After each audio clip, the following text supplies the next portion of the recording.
The all-new Tropical Butterfly Refresher is now at Starbucks. Dive into juicy guava and passion fruit flavors, with mango pineapple popping pearls bursting in every sip. Ice cold, instantly refreshing, and impossible to put down. Made for summer, only at Starbucks. Hey, it's Ryan Reynolds here from Mint Mobile. Now, I was looking for fun ways to tell you that Mint's offer of unlimited premium wireless for $15 a month is back. So I thought it would be fun if we made $15 bills. But it turns out that's very illegal. So there goes my big idea for the commercial. Give it a try at mintmobile.com/switch. Upfront payment of $45 for 3 months, $90 for 6 months, or $180 for 12-month plan required. $15 per month equivalent. Taxes and fees extra. Initial plan term only. Greater than 50 gigabytes may slow when network is busy. See terms. There's no place to escape to. This is the last podcast. On the left. That's when the cannibalism started. What was that? All right, well, let's center ourselves. Are we recording, Marcus? Center. Strong. Center. Can we say it together so we're all together? Center. Nope. Kissel, you ruined that. We have to center ourselves. Okay. Oh, I almost shit. Ooh, I did almost shit. All right, I think we're centered then. Wow. Wow, oh my God. We can't do it. I'm fine. I can get through the podcast, but... Yikes. All right, welcome to the show, everyone. I am Ben Kissel. That's Marcus Parks. We got Henry over here who just had an incident. So I literally, my butthole went like opened just a millimeter too much, and then literally Dr. Brown was just like, I'm ready to go to the park. That's what I do. I have an ongoing inner monologue with my shit. Well, I love that you gave your stool a PhD. I'm happy that he's a doctor. I don't want to go see him, but He's been through enough. Yes, that's right.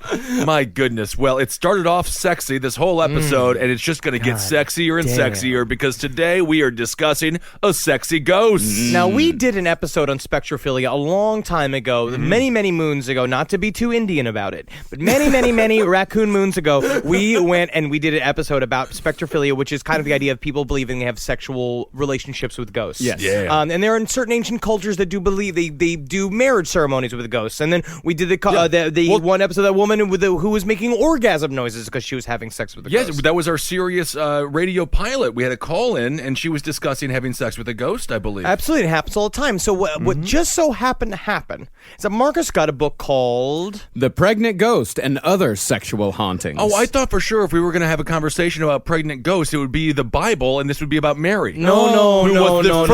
That's first fiction. Victim of spectrophilia. That is fiction. All of this is real. These are real stories. Oh, okay. Now, these are supposedly real stories of sexual encounters that people have had with ghosts, and a lot of it is pretty erotic. Well, it's not necessarily sexual encounters that people have had with ghosts. It's more encounters people have had with sexual ghosts. Sexual ghosts, perverted ghosts, rapey ghosts. Disgusting ghosts. They are absolutely disgusting. I see somewhere between rapey and fun. Well, we're all trying to play. I do desperately want to meet a ghost, which I think we can all agree proves that means I will never meet a ghost. But how sad. I want to meet scary ghost, and if I met sexy ghost, I'd be like, go get your brother who's scary. He's like, yeah, but I'm ready to dance on it. You have to just you got to let it go. That you take the ghost that you get. Yeah. All right, it's like your hair color. Yeah, that's true. You're a child. I have back hair. I was born with back hair as a boy. You just take it. You take what you receive. Yeah, you are wearing full-on deli guy clothes today. I have a wife beater on because I have a shirt on that I cannot sweat through before the meeting I have after this podcast. We just sit down to record this show. I am very anime. I am gripped from the pelvis up. My body is just tight. Now, just remember. So, just think about this for a second. Okay, so this isn't really the first time that I think we're really trying to be erotic. So I want you to then, the whole point of this show is, I'm hoping you're doing this, and if you're sitting with your lover, I hope you fucking oiled him or her up so deep. Sit with your lover. Get a lover. Buy a woman. Purchase a man. Ask a man. You don't have to ever purchase a man. Just go ask a man who's got nothing to do, and he'll show up in the house. He'll actually buy you things. Literally, he'll just show up in the house. He'll take care of things in the house. He'll put up light bulbs if you make him do. If he'll glue down tile. That's what we're good for. So what I need you to do is, it's like, first of all, take a couple palmfuls of oil and just rub them all over your man's body so his hair gets all matted, and make a shamrock in his hair after you put all the oil in it. Get oil just on your breasts because you don't want to ruin the rest of your clothes. Yeah. Before we start, and just I hope that these tales get you rigid enough or sopping enough in order to just get on top of the person that you choose and also chooses you. Right. To make sweet ham envelopes with. Yeah, put on a little Marvin Gaye. If you do get pregnant during this sexual ceremony you're about to go on, you have to name it one of our names. One of our names. Even if it's a girl. Or Duncan, Trussell, Russell, Muscle, or Murdoch. Okay, well, Murdoch. Those are the only 5 names you can name that child. Ooh, and I just made them up. Actually, Murdoch isn't a bad name at all. I like It's a Murdoch. terrible. Yeah, I like Murdoch. Yeah, I like Murdoch Anyway, too. okay, let's go on. Murdoch Parks. Murdoch Kissel. Man, this is Sounds great. like a guy with ripped off sleeves always, even if he wore a shirt that morning with sleeves. No, Well, Henry- Murdoch. What did you do? You're pooping in the planter again. I didn't mean to kill her. I just wanted to hug her. Murdoch's a great kid. I love Murdoch. So in the year of our Lord, 1969. Yeah! Pattie Morgan moved into a 2-story fixer-upper in Wellington, New Zealand. The house, however, was not without its charm, as there was still an outhouse in the backyard that Pattie decided to turn into a garden shed to go along with the garden she was planning to plant. Hence the name of this story, Pattie's Backyard. I remember seeing this old New Zealand stag film, Pattie's Backyard. Oh, yeah, one of my favorites. But soon after Pattie converted the outhouse into a shed, she was awoken one night by a rummaging in her backyard. Thinking the local dogs were pilfering her garbage, Pattie opened the window and yelled out, hoping to scare the dogs away. But what she saw was not a pack of dogs, but rather a filthy old man with his pants around his ankles. And when Pattie yelled out, the old man hiked up his trousers and scurried away. Sorry there. I was just leaving a bit of fertilizer for the plants there. See, righty-tighty, rippity-doo. I'll see you a bit later. Why did you run away? I was liking that. Sad old woman. So over the coming weeks, the old man returned night after night, albeit better behaved this time. He relegated his behavior to just picking through Pattie's trash each night, and Pattie, soft-hearted woman that she was, felt a little bad for the old man and just kind of left him to his devices. This is a good technique. Show them at your worst, which is publicly masturbating, and then whenever you're not, you're doing great. Technically, he's doing something nice. He's rummaging through her trash. He's trying to put things together. He's trying to be nice. He's trying to clean things up. I agree. Question though is there not a term in New Zealand for sex called rummaging through her trash?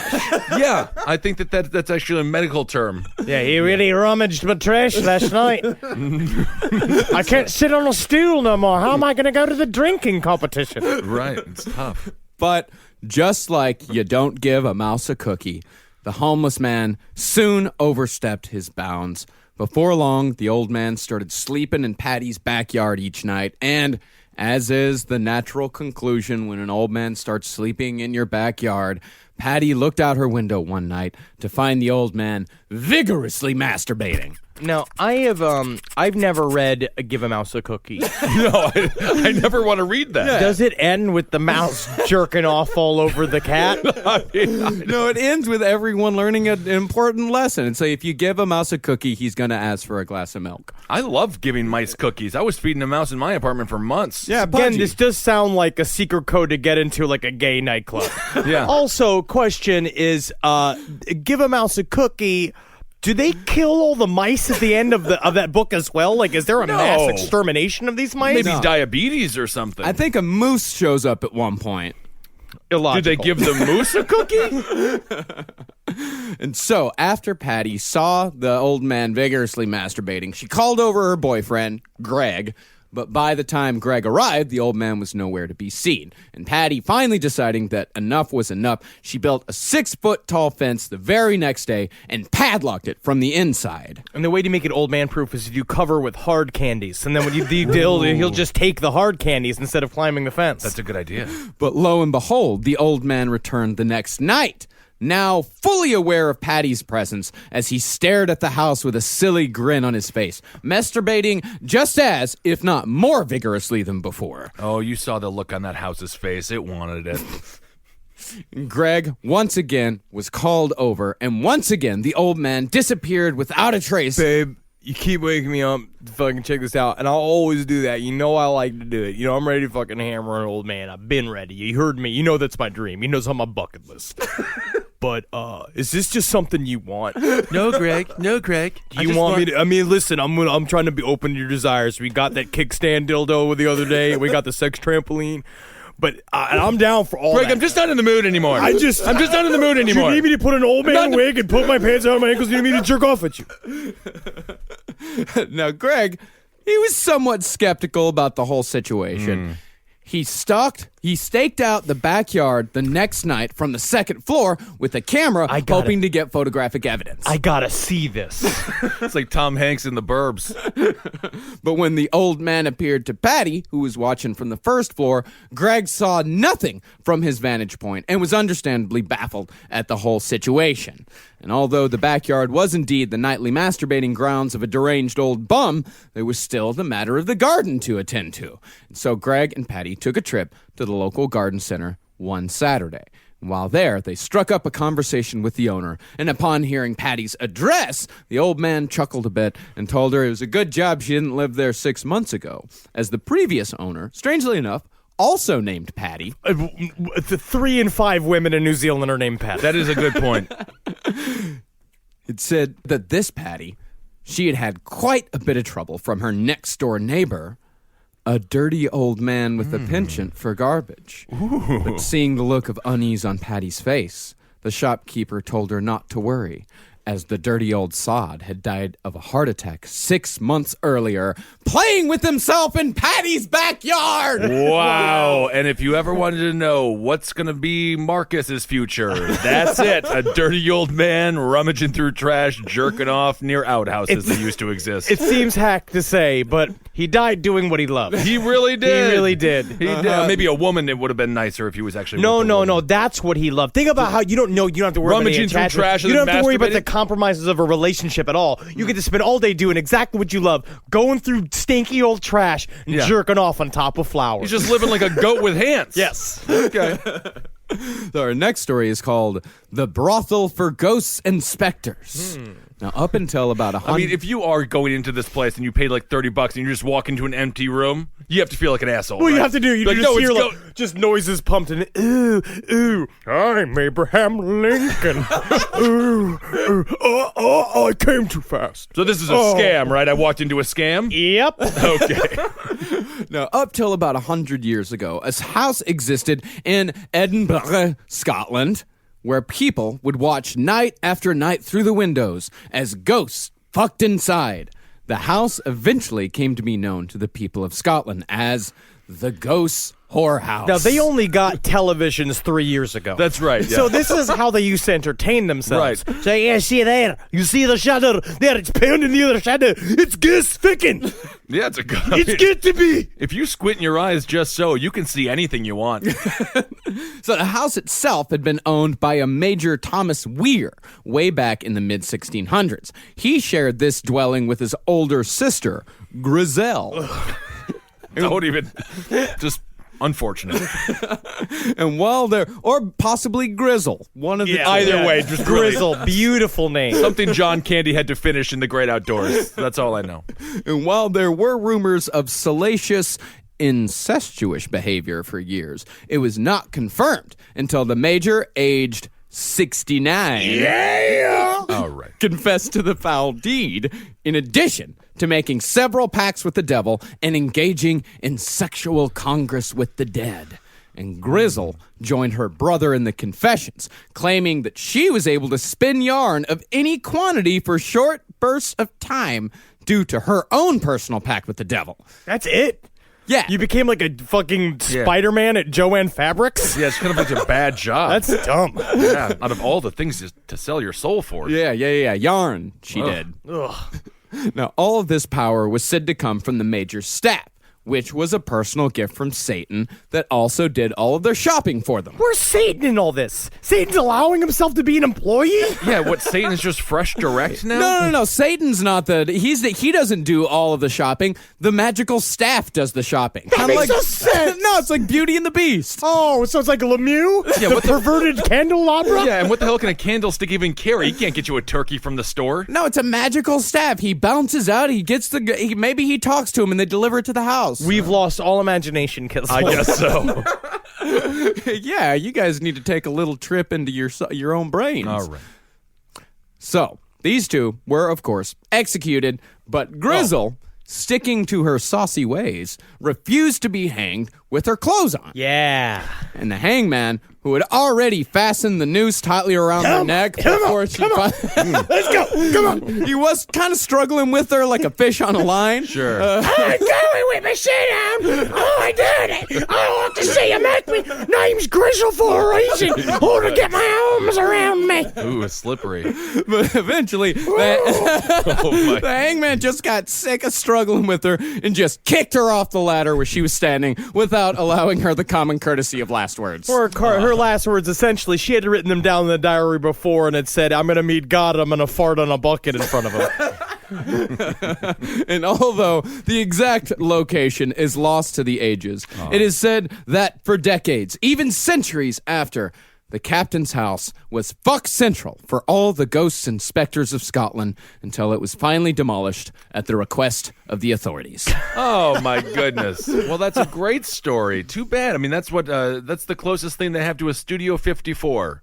Kind of a fun little place. It was kind of a Studio 54 for ghosts. I guess there was probably just a bunch of homeless people jerking off in there, and then the authorities tore it down. Yes. Yeah. But think about it, how raucous those halls would have been with music and mirth. Oh, for just wonderful. a second. Just the old man from the Pattie's backyard. He's in there jerking off. The talking mirror who's like, you all look great to me. Yeah, Abraham Lincoln who's prematurely coming everywhere. Why not? Yeah. Yeah, just every time he sees a manservant. Homosexual. Possible. Our next story is called The Ghost of the Sex-Crazed Cat. This is putting a lot on the cat. Yeah, I know. I mean, Well, wait till you hear about this cat. This is one fucking horny cat. all right. I mean, Cats aren't horny for us, though, but we'll talk about this. yeah.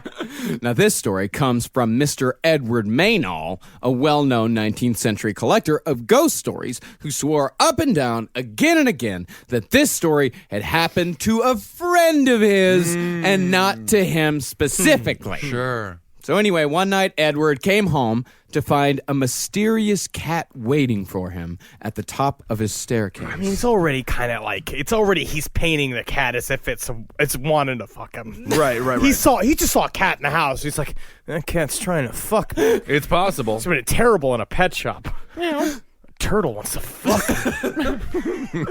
Well, the cat, appearing to be just friendly at first, soon began mating with Edward's shoes and tried over and over again to climb up Edward's legs towards his genitals. Again, if you have a cat right now, to do a bit of a callback, if you have a cat right now, no matter what it does, no matter how it presents itself, no matter what it looks like it's saying to you with its body language, never fuck a cat. Never. Do not fuck the cat. No, there was a kid in my hometown, Roger. He was special needs. He used to have sex with all the cats and throw them in the park. No, I thought he'd throw him in the river. Well, he threw him in Iverson Park. Yeah, Iverson River. It's It all takes the a same. village. Takes a village. Yeah. I'm glad he'll be voting this year. Yeah, I think that he will be. So Edward, swatting the cat away and shaking it free, escaped to his room and shut out the cat with great difficulty. The cat tried following him inside, but eventually he managed to keep the damn thing outside. This cats crave dick. Oh, yeah. But the next day, the cat was waiting for Edward at the top of the stairs, once again, humping, rubbing, and attempting to climb Ed's leg up to his genitals. I don't care if you're sitting with a full erect penis alone in your room because you've been masturbating porn. That cat comes and literally tries to put his butthole on top of your penis. Yeah, you got to remove it. Do not fuck the cat. Well, you can't. It never actually wants it. It doesn't want it. It'll kill the cat. It's gonna you're gonna de-organ the cat. You're gonna fucking pull its intestines out with your cock, all right? So don't fuck the cat. Explain that to the doctor. I mean, you'll go to jail. So on the third day, Ed, no doubt girding himself for another unpleasant encounter, found no cat waiting for him. Thinking his sexy cat troubles were over, Ed went to sleep easy. But the troubles were only beginning, as Ed awoke in the middle of the night to find the left side of his body covered in blood, with the cat who had punctured Ed's neck with its sharp teeth sitting on the bed staring at him. And Ed swatted the cat to the floor, and the cat, apparently satisfied with a job well done, vanished into the night forever, spitting curses and blasphemies towards Ed as he departed. That is sexual harassment. I mean, if you're the cat and you're just constantly getting sexually assaulted by this man, I mean, you got to kill your perpetrator. Why are you blaming? You're blaming the victim. The victim. You're victim blaming. You're both victim blaming here. I'm not victim blaming. I'm pro-cat. Cat doesn't understand what sex is with a man. It doesn't understand what a man can do in sex. No, this is a cat that can spit curses and blasphemies. The cat knows. If a cat can say fuck God, a cat can fuck a man. Well, he spoke in cat. I like to come and I like to tease. Like a ball of yarn, I make it go up. Oh, let the penis go down. I'm always a tease. I never get it up. That is why my name is Catty Perry. I'm Catty Perry the cat? Perry. You're Catty Always Perry. teasing, never showing. All I want is... Marcus just bashed his head in the back of the fucking bookcase. You're kind of a firework. You're a firework. Yeah. So our next story is called The Marquis and the Radiant Boy. Yay. So happy this isn't going to go downhill quickly. Now, radiant boys are apparently not an uncommon occurrence in the world of phantoms and specters. Originally named Kindermodrin by the Germans, radiant boys are said to be the ghosts of children under 12 who were murdered by their mothers. Oh, I thought radiant boys were altar voices served at the Vatican underneath a blacklight. Oh, yes. Now, this radiant boy sighting occurred in the late 1700s, witnessed by a one Captain Stewart, later the second Marquis of Londonderry. Who gives a shit? No, second Marquis, it's a very big deal. It's a very big deal. They're all fake. This is the one thing we're going to have problems with in Europe. I don't believe in titles. I don't believe in Archduke. Who gives a shit? You don't believe in titles? I don't believe in them. They do that anymore. There's an Archduke. There is an Archduke. He's a fan of the show. And they act like they're important. The prince and all that, they act like they're important. He's literally a prince. Important. They're inbred. These royalty, if I see a bit of royalty, I'm pantsing them. I show the emperor has no clothes on. When you're in there getting Iron Maiden, I'm not going to go save you from the dungeon hell that you put yourself in. You weren't going to anyway. No, I'm busy being king. I'm marrying queen. But I do refuse to believe in any sort of antiquitous fucking monarchy. So try to hold me in your prisons, London. So the captain, out on a hunting trip in Ireland, was forced one dark and stormy night to take refuge in a local stately manor. But unfortunately for the captain, quite a few other travelers had come upon the same idea, and all of the rooms had been filled but one, which, strangely enough, was completely free of any furniture whatsoever. Now, the captain, not a particularly fussy man, to his credit, took the room and slept on a pile of blankets on the floor. But in the middle of the night, he was awoken by the radiant figure of a beautiful naked boy who gave him a solemn look before fading into darkness. Sorry, you can't fuck me. Night. It's more of a ghost than a boy. I just hate the term beautiful. I don't know why boy. Marcus said it. I mean, is that in the book? That actually is in the book, yeah. Okay, we're going to follow the author here, see what they're up to. Colin Waters is the author, yes. Yeah. He was the one that definitely said, beautiful naked boy. Yeah, it's like Mr. Holland's opus. I would say like Beautiful coal. Stout naked boy. Yeah. He was like, that's what I would call myself looking into the mirror. Definitely not attracted to naked boy. Just naked boy. That's fine. Wish he had clothes on, naked boy. wish that boy had. I just wish that boy had clothes on. Yep, I'm just gonna say it. Now, the next morning, the captain, sure that some sort of bizarre prank had been pulled on him. You know, and this is I'm going to say this again to anybody in the audience who has a boy that they can use in a prank. Right. Never do it. No. It's never a funny prank. Just show up. Can you imagine the prank? If I thought it was a prank. Dude, we go to Atlanta on this weekend. We're going to Atlanta. Coming to the early. You just check it out. It's going to be a really good show. Come on down. You go to the hotel that you're going to stay in, right? I show up with a naked boy, and I just put it in the bedroom, taking a bunch of pictures of you guys asleep with a naked boy in there. I'm like, you guys got punked. Right. Well, you could do it with the mirror trick. You could make him look like he was sort of ghost-like. Yeah, I guess so. It's still a live nude boy. Yeah, you can't do it. No, just paint him in that paint that they had in Batman and Robin. He's still a naked boy. No, I know. And then we you get can't a do it. black light, and then It's not about the prank. It's not about the ghost. Yeah, that's It's about having possession About the felony of having because that's what it is. It's having possession of a boy. Yeah, we don't know. We don't have. And any you're boys. just We don't have 233 children. plus your man. You'll be all drunk and shit. You'll probably you won't do anything bad. But you'll definitely be like, "Okay, little boy, can you buy us some beer?" Like you'll say something weird, like uncle-y to him. Yeah. So the captain, he was a bit perturbed. He did not appreciate the beautiful naked boy. He spoke with the host and demanded, why did a naked boy appear in my room in the middle of the night last night? I'm gonna say if a naked boy does appear in your room, shut up. Never Don't bring it up ever. word. Yeah. The host, he called his head servant, Hamilton, into the room and asked him exactly where did Captain Stewart sleep last night. I put him in the naked boy room as he requested. Actually, Hamilton did say that as every room was full, he spent the night in the boys' room, which was the name they had given specifically to that room. And that's the reason why it didn't have any furniture, is because that was the boys' room. And you don't put people in the boys' room. I don't know. Boys like furniture, but I guess if you're a ghost, you don't need to relax. Your lumbar support doesn't really matter. Yeah, and I was a 13-year-old boy, and no one should have went in that room. No, and I don't think you would be cryptic, horrible things in that room. I don't even want to think about it. Well, in Hamilton's defense, he's like, listen, there's no reason to worry. I built a large fire to keep the radiant boy away, because apparently radiant boys don't like really big fires because the room's already radiant enough. But the captain, fearing the fire was so large that it might burn down the whole manor, had dampened it quite a bit before going to sleep, allowing the radiant boy to pierce the veil of reality and appear before the captain. So they solved the ghost boy problem by starting a fire in the dude's room. It seems like there's a lot of problems. Yeah, I feel like the fire is worse than the ghost boy. No, there was a fireplace. It's like I saw a cockroach, so I bought a gun. Right, and I shot my bed, like for some reason. But unfortunately for the captain, all those who witnessed this particular radiant boy were destined to rise to the highest ranks of power, and at the climax of their reign, invariably would die a violent death. Hope you like being promoted. Sorry you're gonna get ripped to pieces by dogs. Night, night, I'm a nude boy. What was that last part? Oh, you know nothing. Don't worry about it. Everything's being great. See my penis? You're a criminal. Bye-bye. I'm a nude boy. I think you said I was going to get promoted.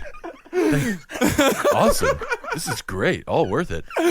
And true to form, the captain, who eventually went on to become a great statesman in his native England, he held quite a few high-ranking cabinet positions, did indeed die violently by cutting his own throat in 1822. Cool. I like that. I mean, that's actually one of the coolest ways. Never commit suicide. No. But that if is, you were about to say that is the coolest way to die. Yeah, it's kind of badass. All right. Good for him. I mean, he saw true horrors. So he can never erase the image from his mind. Say horrors? Horrors. Yeah, it's true, but you saw just a nude boy. Yeah, he just H-O. a glowing nude boy who looked at him solemnly. Yeah. Sorry you're gonna die tonight. I'm a nude boy. Do I make it move? Because if I do, you gotta go to jail. I'm nude. What about that promotion? Tell me more about that. A morning walk, some bird watching. It's another easy Sunday. United Health Group makes these ordinary days possible with partners like the University of Tennessee Health Sciences, helping communities manage their health closer to home. 54% of participants have lowered their blood pressure, meaning fewer heart attacks and more Sundays at the park. This might feel like an ordinary day.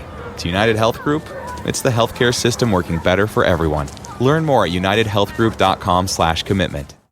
This podcast is brought to you by Squarespace. Squarespace is an all-in-one website platform that helps you stand out online. Yes, that's right. You don't have to smash your face with a hammer. You can just start a business. It's got everything you need on Squarespace, from securing your domain to building a professional site and showcasing your work all in one place. Let's say you want to show everybody how you can carve your ribs out of your lower abdomen so that you look more like a Ken doll. That's amazing. You can bring your vision to life with AI-powered design or curated templates, plus flexible editing tools that helps you create something that truly reflects your style, especially if you are somebody that is trying to corrupt the young men of America. That's what Squarespace is really going to help you. Squarespace makes it easy. It makes it easy for you to put all that together, and you just go to Squarespace and do it all. Thanks, Braden. Head to squarespace.com/left for a free trial. And when you're ready to launch, use offer code LEFT to save 10% off your first purchase of a website or domain. Nothing beats tradition, like weekly game nights at Mom's house. And Tostitos, crafted with masa made the traditional way, starting with whole corn kernels, with flavors worth gathering around, like a hint of lime and Mexican street corn. And no artificial colors, flavors, or preservatives. That's the Tostitos way. Bring Tostitos to your next game night, and you'll be winning either way. Tostitos. Tradition matters. Hey, it's Ryan Reynolds here from Mint Mobile. Now, I was looking for fun ways to tell you that Mint's offer of unlimited premium wireless for $15 a month is back. So I thought it would be fun if we made $15 bills. But it turns out that's very illegal. So there goes my big idea for the commercial. Give it a try at mintmobile.com/switch. Upfront payment of $45 for 3 months, $90 for 6 months, or $180 for 12-month plan required. $15 per month equivalent. Taxes and fees extra. Initial plan term only. Greater than 50 gigabytes may slow when network is busy. See terms. Beverly Hills is the setting for our next story, titled Hollywood. Love Hollywood. This story is called Valentine the Valet. Although the reasons are unknown, Valentine was said to haunt a 4-poster antique bed that was imported from England to Beverly Hills in 1947. Again, England, have a problem with your 2-floored beds. Don't really understand why they got to have all the posts. Seems really difficult. I'm going to whack my head on it. I've slept on one before. I fucking smashed my head into the post. It's 4-post bed. It's got big sticks at the sides of the bed. Oh, yeah, I like those. Those help you get up in the morning and they help you fall asleep at night when you slowly grab them and lie down because you're too drunk to do it. I like a woman that's hard on the exterior. Yeah. Now, the first sighting involved a woman named Marion Donovan, who, one night, whilst her husband was out of town on business, was woken up by the barks and growls of her dog.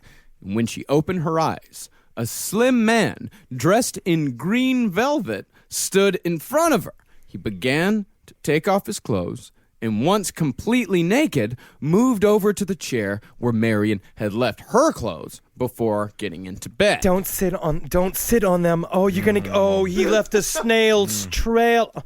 Oh, that ball juice. I hate it when men sit. Yeah, especially back then. It's like it's like he's got a chocolate duster back there, covering everything in his streaks. It's disgusting. Well, at least you know where I've been. Yeah, I lived with a woman that used to yell at me if I sat on the comforter naked. Yeah, rightfully so. It's disgusting. Why? Men shouldn't sit nude on anything. Yeah. Now, as Marion looked on, the man sensuously began putting on first her silky slip, followed by her bra and nylons, which he also sensuously rubbed up and down his legs before slipping them on. The man then examined himself in the mirror, nodded in approval, likey, and began to joyously parade himself around the room as if he had not a care in the world, indeed dancing as if no one was watching. This is exactly what Oscar De La Hoya did. Do you remember that? Yeah, I remember that. That's right. Yeah, I forgot all about that. Maybe he's a ghost. That's why you can never punch him in the ring. And after a suitable amount of parading, the man took off Marion's clothes and put his own back on, adding a large feathered hat to his ensemble, marking him as an 18th century valet. He then walked toward the bed, disrobed once again, and started to get into the bed with Marion. But Marion, now understandably pretty freaked out. Now she's freaked out. Right. Well, she was frozen in fear up to this point. She jumped up and turned on the lights, only to find the bed was now empty. But the evidence remained, as the clothes that had once been neatly folded on a nearby chair now lay in a pile on the floor in the exact same spot which she had witnessed the valet undress. And although she was shaken, Marion was intrigued by the experience. And when the next night came and Valentine the valet reappeared, Marion let the scene play out to its conclusion. But as the man laid down on the bed, he immediately disappeared once again. I think Marion quite enjoyed the show. Marion was actually, she loved Valentine the valet. She told her friends about it. Right. She actually had her sisters sleep with her, like, you've got to meet Valentine. You got to see Valentine. Yeah, exactly. Yeah. I mean, doesn't a valet park cars? No, back in the valet What do they meant do? something You- else. you Valet grab a was like horse? a soucion. There's like a term for a soucion. It's like a thing that he's like a bachelor. He's kind of like a valet, I guess. Or he's a guy who wears vests. He just hangs out. He's got a big floppy hat on. He's a fancy lad. Yeah, that hangs around. Yeah, he's wearing green velvet and a big feathered But hat. he just hangs out with old ladies? Pretty much. It's the guy who's like, he's the bachelor of the court. He has the ears of all the females of Lady Danderly's group, but he's homosexual, but don't understand it. Yeah. Or he's not, or he's just like, he's dipping the wick everywhere in all the inkwells. Could be, okay. Yeah, you never know with valets. They're a slippery bunch. They'll fuck your wife. Oh, I would never trust And you them know around who my will wife. also Yeah. fuck you? Oh, your wife? Who? A real life modern time valet as well. They cannot be trusted. Well, they don't own those cars they're driving. They pretend like they do though. Oh, Ferris Bueller. Unbelievable. Now, our next story comes from a fairly unlikely place, Heathrow Airport in London. Now, over the years, many a female flight attendant, particularly those showing a bit of cleavage, have reported the disembodied sound of heavy sexual breathing following them throughout the airport. And while the victims of the Heavy Breather of Heathrow, as he has come to be known, have indeed been overwhelmingly female, one man, an engineer, encountered the spirit as he was enjoying a restful break in the employee bathroom. I don't know if it was restful. I bet it was filled with effort. Yes. And as the engineer sat patiently on the toilet, he was suddenly hit with the sensation that he wasn't alone and that there seemed to be a presence in the stall next to him. For the next 5 minutes, the engineer listened as the breathing became louder and heavier until he finally fled from the scene in terror. Hey, were you shitting? Do you have any toilet paper over there? Oh my God, it's Larry Craig.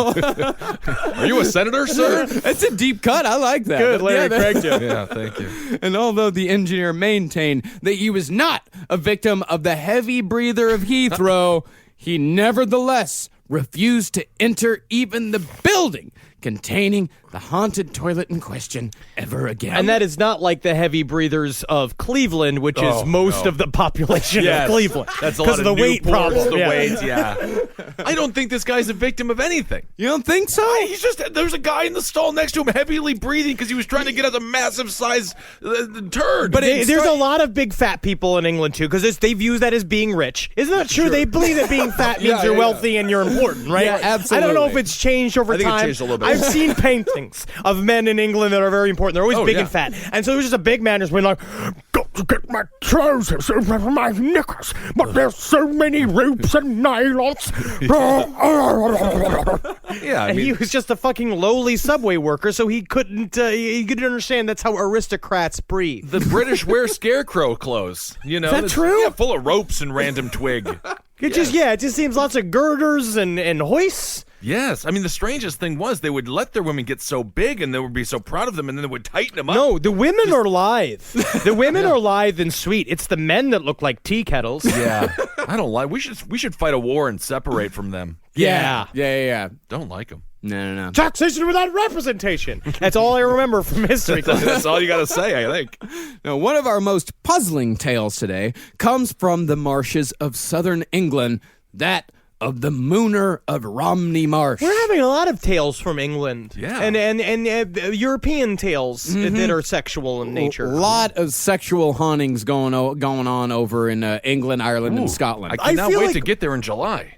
Well, we do. We're going to be there in October. Oh, October! Yeah, Nice. and if you guys want to get tickets, go to gigsandtours.com and search Last Podcast on the Left. We actually just opened up 10 more tickets for Manchester. We sold it out, but we opened up 10 more tickets, so get those now. We also opened up 10 more tickets on our first London show, but sales are now available for our second London show and our first Glasgow, Scotland show. Great plug. Now, what we are, but I think there's a very interesting there's a very interesting difference between the way we view ghosts and the way the Europeans view ghosts. I think it's because they have much more they're much more in touch with history. Yeah. Their stuff is much older. Polite. But it seems like they have much more saucy experience with what is technically entities from the other side. I'm not even going to say ghosts anymore. I'm actually taking ghosts out of my lexicon. Okay. Because now it's all just entities that we have yet to understand. I'm happy this is where you're drawing a political correctness line. I will draw a line in the sand. No, don't call them ghosts. I just think they're a part. They're another intelligence, right? That we meet in some way or another. So we're in the difference between the dimensions. We're meeting a lot of things that jerk off at us. Yeah. But the thing is that Americans we take it more seriously. Yeah. No, I think what happens in America, the Brits, the people in the UK, they're kind to their ghosts. They light fires for the beautiful naked ghost boy. In America, we're like, hey, ghost, you want to fight me and my fat New Jersey friends? Come on out, ghost. We're very mean to our ghosts. We don't know how to talk to the ghosts. Exactly, and it comes from a Celtic tradition as well, where they used to live in dirt huts and circle huts, and when their ancestors die, when the grandparents used to die, they used to bury them in the living room, and they used to just eat food on top of Grandpa all the time, like my grandmother did morbidly with my grandfather having him in the fucking shoebox on the chair next to her. But that's just because she was mentally ill. But they were just more in touch with their history. Okay, well, let's find a middle ground there. Yeah. And speaking of intelligences, let's go for the Mooner of Romney Marsh. Yes. The first sighting came in 1801 when a group of smugglers, meeting their contact in the marsh to sell their ill-gotten gains, were approached out of the darkness by a mysterious figure. He wore a tri-corner hat and dressed, quote-unquote, in the manner of a gamekeeper, which the smugglers thought odd, but nevertheless, they followed him into the marsh, thinking he was most likely their contact. Hey there, boys, right this way. Follow me here into the marsh, right this way. Come with me. Come here, boys, right this way. But when the man stopped short, the smugglers shone their light on him to get a good look, which is when the man in the tri-corner hat pulled down his pants to his ankles and bent over in the direction of the smugglers before he disappeared. Hence, the Mooner of Romney Marsh. Right this way. Down go the pants and right this way. Can you see my rump right here? Can you see it's my rump right here? Oh my God! It's a butt! Dude, it's a butt! I got you right, gentlemen. And now I go back to hell. I saw the hole, Tommy. I saw the hole.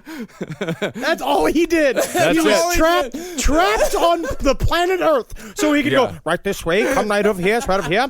Now look at my butt. Bye-bye. That's a hell of an afterlife. His whole afterlife is the movie Porky. It's very fun. Yeah, it's a good afterlife. Living in an 80s comedy there. No, the specter wasn't sighted, or at least not reported, for another 7 years, when the Mooner came back with a vengeance. And each time, travelers would report a man in a tri-corner hat, dressed in the manner of a gamekeeper, pull down his pants and bend over in the direction of the witness before vanishing into thin air. Hello, are you on vacation? Look over here. There's a tourist destination right over here. Look over here. No. Don't do your eyes. Look right over here. It's my butt. And now I go to... Oh, dude. Disgusting. And the Mooner's reign, which was relatively short for a haunting, only 33 years, a period of time that one might say is roughly equal to the lifespan of an adult male.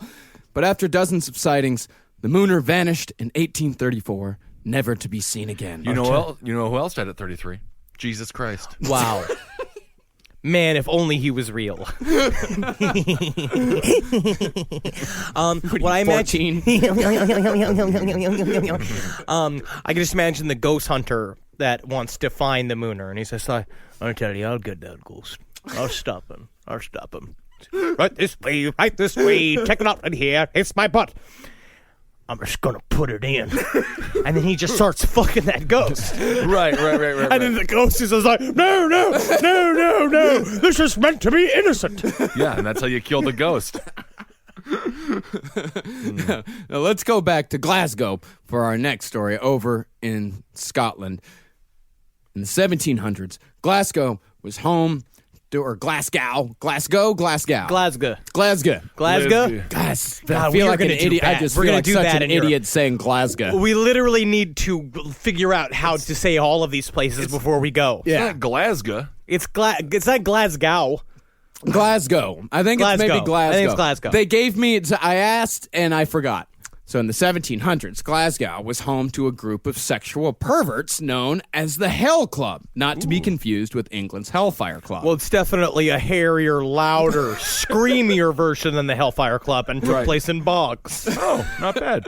Every evening, the Hell Club would meet for an unbridled orgy of passion, debauchery, and blasphemy. Everybody's got leg hair. Not a pant was worn. So many skirts, the men and the women. And it wasn't pansexual. It was another type of just deeply forest sexual. Ooh. And in fact, the leader, a man known only as Archibald, was known by a catchphrase he loved to shout mid-orgy, I want to fucking hell! What is that? I want to fucking hell! I'm not getting you. I want to fucking hell. You want to hell? I want to fucking hell. You want to have sex I want in to hell? fucking hell. Oh, It's Scottish. I get it. It's Scottish. That's good. Yeah, all right. Yeah. But while one might think that this is a weird and annoying thing to do, it made him among the most popular fuck toys in all of Glasgow. Because the sexiest man in Glasgow is the man who is loudest. Oh, I agree with that. Anyway, while the day-to-day orgies were indeed debaucherous, they didn't get truly depraved until the annual celebration of Saturnalia, a holiday that you may know better as Christmas, making this unofficially the annual Christmas orgy. Or at the Zabrowski house, where the Christmas orgy, the lube is made by guilt. Ooh, I like that. I want to go to your house for Christmas. And following one particularly savage Christmas orgy, Archie, he of fucking hell fame, failed to show up to the day after orgy at the Hell Club. Oh, isn't that sad? I can't come without that man screaming next to me and my wife. Something's missing. He instead sent a handwritten note, resigning from his post, giving no explanation for his sudden change of heart.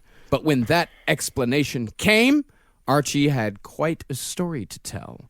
While riding home on his horse after the Christmas orgy, Archie, no doubt exhausted. Because they are not in good shape as a people. Unless they're doing even the caber toss. When they're tossing the big, it's like, none of them are in shape. They're just drinking beer and lifting heavy things. They're strong, but they have no stamina. They're living great lives. Archie was approached by a ghostly apparition dressed in black. The apparition told Archibald that since he had so many times, very loudly expressed his desire to, quote-unquote, fucking hell, it was about time that desire was fulfilled. Oh. And at that moment, Archie was thrown from his coach to the ground, where he immediately lost consciousness. Archie's spirit left his body completely, and the apparition beckoned him to follow. When Archie asked where they were going, the apparition curtly said, "Sir Howell!" But when the pair finally arrived, Archie was surprised to see no fire, and he smelled no brimstone. What he found instead was the largest, most drunken, most depraved orgy he had ever seen. Yeah! And as he walked through the writhing naked bodies, presumably looking for his inn. All right, well, I've got to stick my dick in there somewhere, you know, all right, because if someone's got fucking hell, ain't no horses here to fucking hell. But as he was looking through it, Archie recognized a deceased friend of his from the Hell Club. Uh-oh. But the woman, named Mrs. D, while she was fucking, she was doing so joylessly with a man who looked to Archie as if he was pushing 80. He was having the time of his life. And he was having a good time. Well, yeah, she picked the wrong guy. But I don't think that she picked the wrong guy. I think the wrong guy picked her. Oh, no. And Archie asked her to take a rest from her copulation so they could catch up a little bit. Give it a rush. We go over by the dip. I got chips. There's dip over there. There's M&M's, all sorts of finger food. If you're in an orgy, never eat the dip, never eat the finger foods, no M&Ms.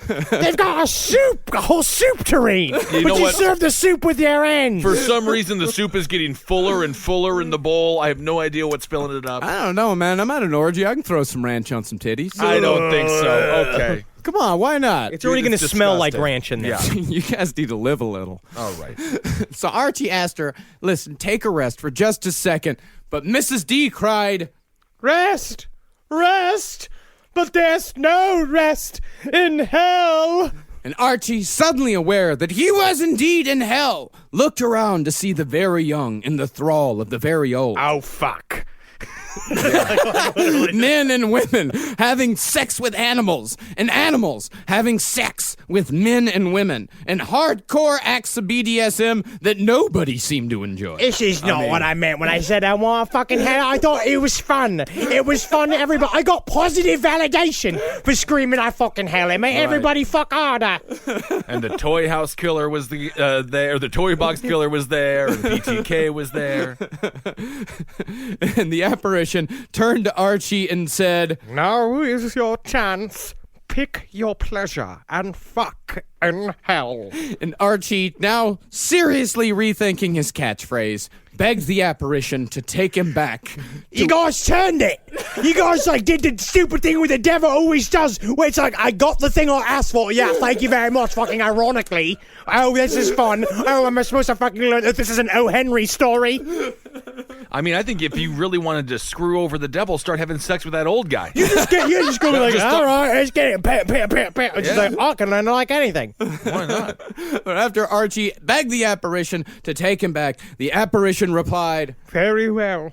But carry on your reveling, and you shall return within a year and a day. And with that, Archie awoke, climbed back in his coach, rode home, and wrote his letter of resignation immediately. I'm surprised it was so formal. Yeah, it's like a Christmas carol written by a sexual pervert. But after telling his story to the Hell Club, who understandably made fun of him, Archie gave in to peer pressure and rejoined the fuckfest that very night. He never meant to quit. Never. However, while Archie was as virile as ever, many noticed that he never used his catchphrase ever again. And a year and a day later, on the night of the following Christmas orgy, Archie, a little nervous about the curse, got blast-ass wasted and tried to ride his horse home. And that's how you always make sure that a curse of your death will not happen. Oh, it's yeah. definitely drink and drive. Absolutely. Drinking horse. And he fell once again.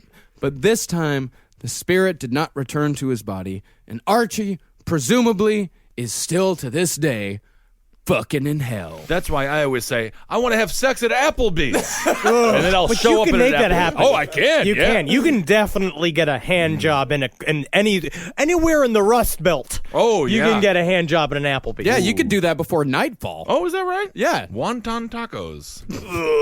Very tasty. Our second to last story today comes from Newcastle upon Tynes Quayside. What? They got funny names for things that are normal here. I just wrote that down. I don't know what that I don't know means. what Tynes Quayside means. I'm assuming the Tyne is a river. It's probably got a 7-Eleven on it now if I know England. Oh, man. 7-Eleven, they have a 96-ounce soda now. Ooh, thank God. I've always wanted a drink that I could also bathe in. I know. Now, back in the 1600s, this was the site of a notorious press gang in which young men would be forced to enlist as crews on ships against their will. Also called being shanghaied. Yeah, also. And one night, a local boy barrel maker named Henry Hardwick, who was being pressed into service, fought back as he and 20 other boys were being led to their fates on the high seas. But the press gang was not in the mood for Henry's hijinks that night. They took the boy, nailed him to the door of his former place of employ, stripped him naked, and beat him half to death. And as if this wasn't enough to make a proper example, the gang then gouged out his eyes with a knife and castrated him. And so, for centuries since, the apparition of the naked, castrated, eyeless boy will appear on moonless nights when the atmosphere and weather match those of the terrible night he died. Also, the first ever jack-o'-lantern. Yeah, kind of excited. I mean, if you're this guy, you're like, you can choose one or the other. Leave my eyes or leave my balls. You can't take Choose. both. Choose. Would you choose? Would you choose, please? You know, I tell you what. Still gets Woody Allen hard as a rock. Oh, yeah, great director, though. Great director. Annie Hall? He directed 4 good films. That's right. Out of 79. That's right. And then he would have sex with all the women he cast because he almost didn't care about their acting. Almost. It's weird, though, that a director wouldn't care about acting and only about getting laid. Finally, we come to a tale told to us by a German named Karl Brücher. Oh. The name of this tale? The Urinating Goblin. That's my wrestling name. Yeah, that is a great... What's your finisher? I just pee all over the guy. Pee all over. The problem is just having to pee throughout the whole wrestling match. That's what's hard, is having to concentrate. And hopefully I don't get squeezed too hard at a bear hug. Oh, absolutely. Well, yeah, I mean, if he squeezes it out of you pointed away, you lose. His finishing move is coming a little early, Ted. He reversed his finishing move. He's peed all over the crowd. Oh, now it's sort of more of a golden sprinkler. Strange. No, I finally came up with a good wrestling name for myself. Dr. Gasoline. Oh, man. What's wrong with that? There's nothing. Weird. We're moving on. It's just weird. The worst name I've ever heard. So one day in 1932, while on vacation in Ireland with his wife, Mr. Brücher decided to tour some of Ireland's famous round towers. I am a German, and so my idea of a vacation is to go do the dumbest, most boring thing possible because of history. So it sounds very fun to me. As he was taking in the beauty of a particular tower whose entrance was, for some reason, 15 feet above the ground, Mr. Brücher saw a strange figure emerge and begin to walk on thin air with no means of support, as a circus performer might walk on a tightrope. Mr. Brücher moved closer to the castle to get a closer look, but as he moved forward, he heard someone walking behind him, giggling. And when Mr. Brücher turned around, he was faced with the tiny figure of a 3-foot-tall man, naked except for a brown floppy hat. And Brücher said the sheer ugliness of the little man made him sick, as he was covered in warts, had a large, misshapen nose, and most disturbingly of all, had a disproportionately huge, thick penis, which hung almost to the ground. Oh, my goodness. And here, in Mr. Brücher's own words, is what happened next. The goblin seemed fully aware that I was unable to take my eyes off his giant member, and giggling like a maniac, I should say. He began to swing it around and round like an enormous piece of rope. Oh. And at this point, I was walking backwards and stumbled over a rock, the hair on the back of my neck standing on end. And as I did so, the ugly, misshapen goblin rushed towards me. And in fear of danger, I held my hands to my face, expecting a blow, when I suddenly experienced something hot and wet hitting me. The goblin was urinating on me. As I looked up to now more in anger than horror. The ugly being began to fade away slowly, taking on the appearance of the ghost you see in the pictures, in the moving pictures. Yeah. Hitler loves the moving pictures. Now, why I did it, I do not know. But my first reaction was to lift up. Start from why I did it. Now, why I did it, I do not know. But my first reaction was to lift up my arm to my nose, and I smelled it. You smelt it? I had to. You did? I was being curious. I'm curious about boring things. I'm German. Okay. Presumably because of the urine shower which I had just experienced. Okay, yeah. Strangely, not only did my clothes not smell, but I realized that my previously wet clothing was now completely dry. I could see the gnome-like figure once more returning through the air to the door of the tower in the same way that he came down. So you did smell the pee, though. Oh, and it smelled most vigorously like pee for up to 3 seconds. Now, strangely, Mr. Brücher's experience with the urinating goblin is the only known encounter on the record, although locals in Ireland are convinced that he had come into contact with, quote-unquote, one of the little people. And it actually turned out it was the great-great-grandfather of Peter Dinklage. Oh, isn't that something? It's kind of nice. Yeah, I thought it was going to be like, my mother. You came in contact with my mother, huh? Wow. Well, that was some... I wanted to say scary and creepy, but really it was sexy and naughty. Yeah. If you came at all while we were doing the show, while you were listening to the show. Again, first of all, you know what? Actually, congratulations. Congrats. I hope it did it for you. If we made one person come with this show, I think we did our job. As long as it wasn't the radiant boy As long one. as it wasn't the boy. Yeah. Yeah. That's the only But way even you just, do it. if you can come enough just from the description of a naked, beautiful boy, then you should go to the police and have them arrest you. Self-arrest yourself. But if you came to the idea of a urinating goblin, that's technically legal. That's totally legal. Don't even Totally worry. legal. You can just find a little person to pee on you. I technically have the same body as that little the goblin. Yeah. And I've seen you wear brown floppy hats on occasion. Yeah. Strange. Wow, what an episode, guys. What an episode. What an Good episode. stuff. Thank you guys so much for listening. We will be in Atlanta this weekend. Yes. Yeah. This Saturday, we're going to be playing the Earl. Go to badearl.com to get your tickets. It's going to be fucking awesome. We got a puppet man opening up for us. Not a puppet man. He's not a puppet man. I thought he was a puppet man. No, he's not a puppet man. He's not a puppet man. Puppet man's a weird way to describe a person. Puppet anyway. man's almost, it's almost Puppet, offensive. yeah, it's disgusting. That's weird. That's a weird. No, he's Professor Morte. Is Shane Morton from Your Pretty Face is Going to Hell? Does all the makeup of Your Pretty Face is Going to Hell? Does a spook show called Professor Morte, and he is hilarious. And it's going to be no puppets. No puppets. Not a single. Okay. No puppets. Can I find a puppet man? There are puppet. I will show you a puppet man. We've interviewed Shane before on the show. He's a great guy. Yes. It's going to be a wonderful performance done by all. Yeah, absolutely. It's going to be great. Babes and booze and spooks and hollers. Yeah, that's right. It's going to be awesome. Yeah, that's June 18th. It's going to be an early show. I think it's at 7:30. 7:30. So yeah, go to badearl.com. The week after that, the Saturday after that, we're going to be in Washington, D.C. at the Kennedy Center. Just Google Blast Podcast on the Left, Washington, D.C. You'll find tickets for that. And we can travel so much, and we're doing all these live shows because you guys have been so wonderful with the Patreon. Thank you guys. You're really helping us out a lot. Yeah, patreon.com/Last Podcast on the Left. If you guys feel like that we deserve a little bit of cash for what we're doing, you can go over and give to us there. Thank you so much for everybody that has contributed money so far. God damn, we appreciate you guys so much. We couldn't even tell you. I'm going to quickly say it's like there's been a lot of heavy stuff going on in the world and in the country. It's a part of why we did kind of a light, fun episode today after doing the Hillside Stranglers. I think a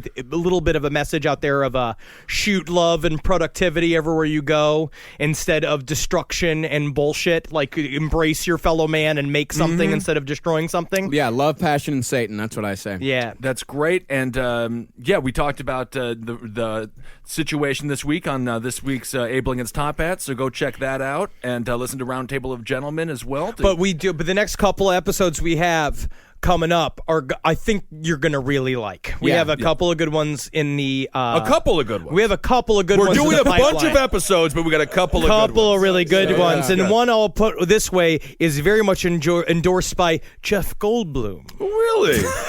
Next week's episode. Matt, I love Jeff Goldblum. I actually just rewatched The Fly. It's creepier and creepier when he picks his nails off. Oh my god! Also, I love it. Check out the trailer for 31. It looks fucking awesome. Yeah. Green Room was also incredible. I finally saw it. I can't wait to see the Neon Demon. Yeah, Green Room is by far my favorite movie of the year so absolutely. far. It's a cult classic. Also, Alex Jones was proliferating David Icke's death hoax last night.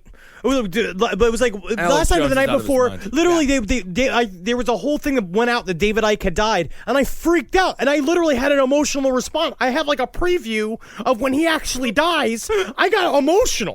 Yeah, I was like, I have to go and I'm just like, I got to re-up on my David Icke. Yeah, re-up. I got to reach out to him. I got to talk to him once. Well, if anybody knows how to get in contact with David Icke, are you kidding me? I want to talk with him. We can get in contact with David. I can send him a message right now. We probably could just send him a Facebook message. He's a lonely maniac. I want to be his friend. Yeah, these guys that we think they're constantly busy. And we think they're like doing always nothing. They're doing nothing. Remember when I sent that email to Stanton Friedman and we thought he wouldn't get back to us, and he sent me an email back within 7 minutes? Well, that's a fucking spoiler. Yes. I'd say more let's say more preview. I got to than meet Karl spoiler. Rove as well, and I will attest he does have cold hands. So. Jesus. All right. So yeah, able to stop at Roundtable, page 7, Sex and Other Human Activities, Lucky Bone the Show. Lucky Bone Show. MixCloud.com/Marcus Parks. And if you guys want a Last Podcast on the Left t-shirt, go to cavecomedyradio.com/merch. We're about to have a page on the Cave Comedy Radio site that's going to show all of our upcoming shows. It's going to have tickets to all the links. We're going to have that up very soon. It's going to make all that shit much easier for everybody. Your Pretty Faces Going to Hell is now, season 2 is now on Hulu. So if you got Hulu, you could check it out. It's all on there. Hail Satan. I'm at Twitter at Henry Loves You and fucking Instagram, all the fucking horseshit. Hail yourselves. I'm at Ben Kissel on Twitter and Ben Kissel1 on Instagram. I'm posting every now and again. Nice. Yeah, I'm at Marcus Parks on Twitter. I'm also at Marcus Parks on Instagram. I post almost branding. every day. Good Thank you. branding. Yeah, That's good good branding. branding. It's my name. Yeah. That's good. Own your name. It's all my name. Names are important. Yeah, names are very important. Marcus Jordan Parks, a.k.a. Dr. Gasoline. Dr. Gasoline. Dr. Gasoline! Wow. I'm the pee-pee goblin. What do you got, Ben? Oh, I don't know. The commentator. No, I want to maybe like a loose-skinned flagon again. Weird. That is just Flanagan. that's for like the late night wrestling where everybody hates to watch. It's just like your mom has to shield your eyes because your pants slowly fall around your ankles as you wrestle. Oh, yeah, the human carpet. That might be good. Yeah, either the Human Carpet or Skin Flanagan. Either one. Skin Flanagan. Skin Flanagan is pretty great. Who wins against Dr. Gasoline? Ooh, tough to say. Okay. Hail me. Yep, Magustalations. And Heil Geen. For more shows like the one you just listened to, go to cavecomedyradio.com.